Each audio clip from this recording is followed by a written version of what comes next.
যারা মাজারে টাকা দেয়, মসজিদে দেয় না, মাদ্রাসায় দেয় না, বোঝা লাগবে এরা সুন্নি নয়, এরা ভণ্ড আশিকে শয়তানের দল। নবী তো কয় নাই মাজার বানাইতে। মাজার বানানোর একটা দুর্বল হাদিস দেখাও, তাহলে আমার দাদা দাদির কবর মাজার বানাইলাম। কিন্তু মুসলমান এই দেশে মাজারের পক্ষে তারাই কথা কয় যারা মাজার দিয়া ব্যবসা করতে পারে। কথা কয় না। আসমান এবং জমিনের মধ্যে যা কিছু আছে সবগুলি তসবিহ পড়ে কার? সবগুলি জিকির পড়ে কার? আমরা জিকির করব কার? আমরা তসবিহ পড়ব কার? নাকি আমরা বাবার নামে জিকির করব? কথা কয় না কার নামে? কথা কয় না কার নামে? আমার দেশে জিকিরের নামে কত বন্দানি করে। চালি বাবা, খাতা বাবা, জোত্তা বাবা, সাসু বাবা, গোমস্তান বাবা, টৈটন বাবা, সতপুরি বাবা, কারেন শাহ বাবা, আছে না নাই? ওই বগুড়ায় গেলাম, মহাস্থান দিয়া গাইবান্ধা রোডে ঢুকলাম, হাতের বাম পাশে দেখি কারেন শাহ বাবা রহমতুল্লাহ আলাইহি। মমতা যে কইছে একটা কারেন্ট বেচবো, তো মমতা যে ধরেন না করে লোডশেডিং দিলে এটাই কারেন্ট নিয়ে কই গেছে? কথা কয় না দিই। আর হেবারের নাম দিছে কারেন শাহ বাবা রহমতুল্লাহ আলাইহি। তাহলে বুঝা গেছে দেশ কারেন্ট না থাকলে এবারের কাছে যাবো, আর না দিতালে ভাষার সামনে লাল করে নেবো। বন্ডামি করবা কা না দিতালে? এ কথা কয় না। কত বাবার নামে জিকিরের নামে লাফালাফি বাংলাদেশের জমিনে, জোরে কোন শোনা নাই। মুসলমান ইমানদারেরা, এই জিকির চলবে না, জিকির হবে কার? তসবিহ পড়ব কার? ও মুসলমান ইমানদার, আল্লাহ তাআলার কাছে বান্দা কয়, আল্লাহ বুঝলাম আসমান এবং জমিনের মধ্যে যা কিছু আছে সবাই আপনার নামে জিকির করে, আপনার নামে তসবিহ পড়ে। আল্লাহ আল্লাহ তাআলা তসবিহ করলে আমাদের কি লাভ হবে? আল্লাহ তাআলা কয় তোমাদের লাভ হবে, আমি আল্লাহ তাআলা তোমাদের গুনাহগুলি আমি আল্লাহ maaf করে দেব।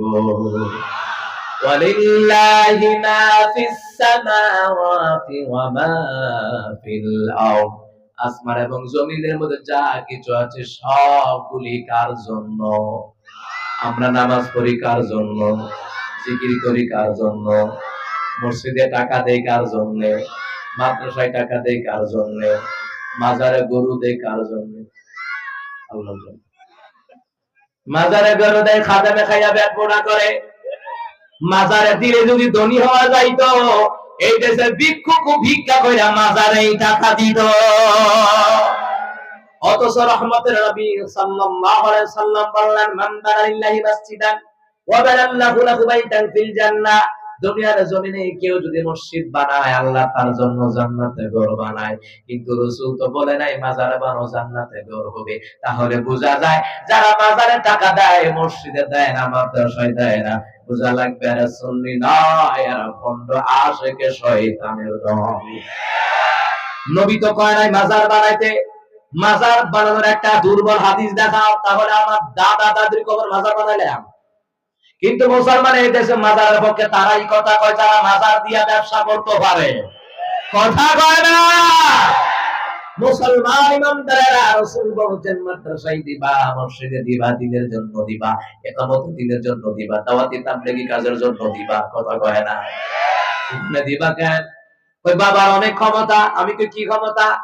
যেই টাকারি বাবার দরবারে দেয়, বাবা তো গইন্য ওই কখনো নিতারে না। কথা কয় না। বাবার যদি এত ক্ষমতা পায় তো টিহাড়ি তো গণ্য গণ্য ফোড় নেওয়ার কথা। টিহাড়ি খাদাবে না কি লিগা? এ কথা কয় না। মুসলমান ইমানদারেরা ভালো করে কান লাগান, কারণ আমরা মসজিদ বানাবো কার জন্যে? মাদ্রাসা বানাবো কার জন্যে? নামাজ পড়ি কার জন্যে?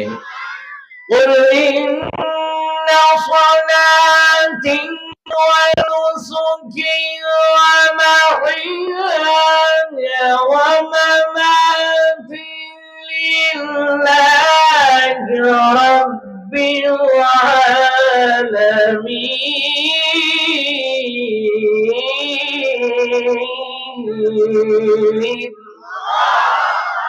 আল্লাহ তাআলা বললেন, নবী আপনি বললেন আমার নামাজ, আমার কুরবানি, আমার জীবন, আমার মরণ সব কার জন্য? এবার বান্দা কয় আল্লাহ আপনার জন্য দিয়া দিলাম সব।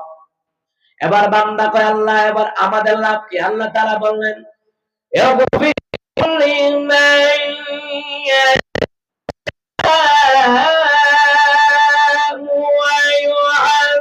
ويعذب من يشاء والله غفور رحيم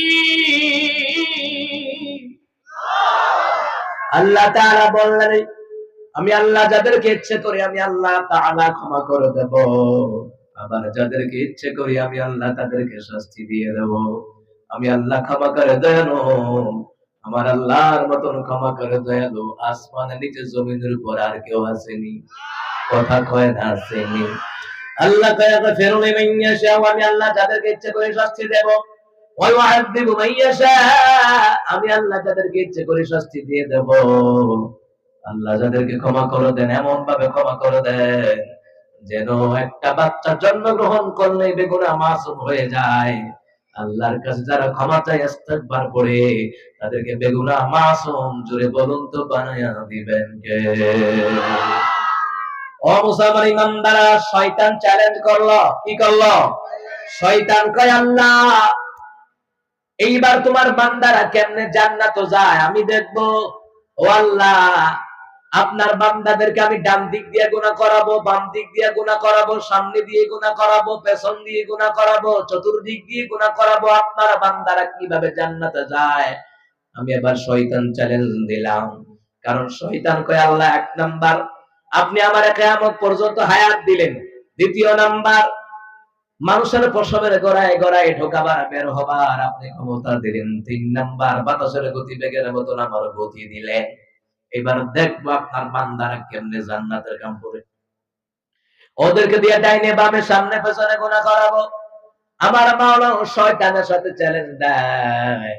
আমার আল্লাহ কয় ডান দিক দিয়ে গুনাহ করাবো, বাম দিক দিয়ে গুনাহ করাবা। শয়তান তুমি বলেছো সামনে পেছনে ডানে বামে গুনাহ করাবা। আমার বান্দা যখন অনুতপ্ত হয়ে যখন আমার কাছে তাওবা ইস্তিগফার করবে, আমার জিকির করবে, আমার তাসবিহ করবে, আমার ইবাদত করবে, আমার গোলামি করবে, আমি আল্লাহ মাথার উপর দিয়ে রহমতের ফোঁটা ছেড়ে দিয়ে চতুর্দিকের গুনাহ আমি আল্লাহ মাফ করায়া দেব। শয়তান নিচে চতুর্দিক দিয়ে খুশি, চতুর্দিক দিয়ে আই চতুর্দিক দিয়ে নিছি আল্লাহ আন্নাগর বান্দা কেমনে জান্নাতে যাইয়া মুই দেখি দিন। আল্লাহ কো চতুর্দিকে গুনাহ করাবি, উপর দিয়া সুবহানাল্লাহ কইতেন না, উপর দিয়ে আমি আল্লাহ রহমতের ফোঁটা ছেড়ে দিব, সব গুনাহ আমি আল্লাহ তাআলা maaf করে দেব। আল্লাহ যদি আপনাকে maaf করে দেয় আমার কোনো হিংসা আছে নাকি? এই মরকন এলাকাবাসীর কবরবাসীর উদ্যোগে ভাইয়েরা বাবারা বুজুর্গরা ওলামায়ে কেরাম সর্বস্তরের জনগণ যুবকরা মুরব্বীরা এলাকার মান্যগণ্য ব্যক্তিবর্গরা এই যে কবরবাসীর রোহের মাগফিরাত কামনায় এলাকাবাসীর উদ্যোগে এই প্রোগ্রামটা আয়োজন করলেন, এটার ওসিলায় দিয়ে মাদ্রাসার ওসিলা দিয়ে মসজিদ মাদ্রাসার ওসিলা দিয়ে আল্লাহ পাকের রহমান রহিম নামের ওসিলা দিয়ে যদি কবরবাসীর maaf করে দেয় আপনার আমার কোন আপিত্ত আছে না? এরকম নাই কেন? আল্লাহ ক্ষমা করে দেন, আল্লাহ যাদেরকে ইচ্ছে করে শাস্তি দেন, আবার যাদেরকে ইচ্ছে করে আমি আল্লাহ ক্ষমা করে দেন। আল্লাহ যাদেরকে শাস্তি দেন তাদেরকে কেউ শাস্তির হাত থেকে রক্ষা করতে পারে? কথা কোন পারে? কেউ শাস্তির হাত থেকে রক্ষা করতে পারে না, কারণ আল্লাহ পাকের এমন ক্ষমতা তুমি কেউ 41 আল্লাহ কই 24। কোন কথা বলা দি আল্লাহ পারে কি পারে না? আমার বান্দারা আমার বাবার আল্লাহকে আল্লাহু গফুরুর রহিম, আমি আল্লাহ ক্ষমাকারী দয়ালু, আমার আল্লাহর মতন ক্ষমাকারী দয়ালু আর কেউ পৃথিবীতে আসেনি। কথা কয় না আসেনি? ওই আল্লাহর ক্ষমা করে দেয়, আল্লাহর ইবাদত করলে আল্লাহর তাসবিহ করলে ক্ষমা করে দেয় কে? এইবার বান্দাকে আল্লাহ আপনি আমাদেরকে ক্ষমা করে দিলেন। ও আল্লাহ আপনি যাকে ইচ্ছা শাস্তি দিলেন, যাকে ইচ্ছা ক্ষমা করে দেবেন, আপনি ক্ষমাকারী দয়ালু। আল্লাহ তাআলা আর কি কি দিবেন? আল্লাহ কয় জাহান্নামের আগুন থেকে আমি আল্লাহ বাঁচায়া দেব।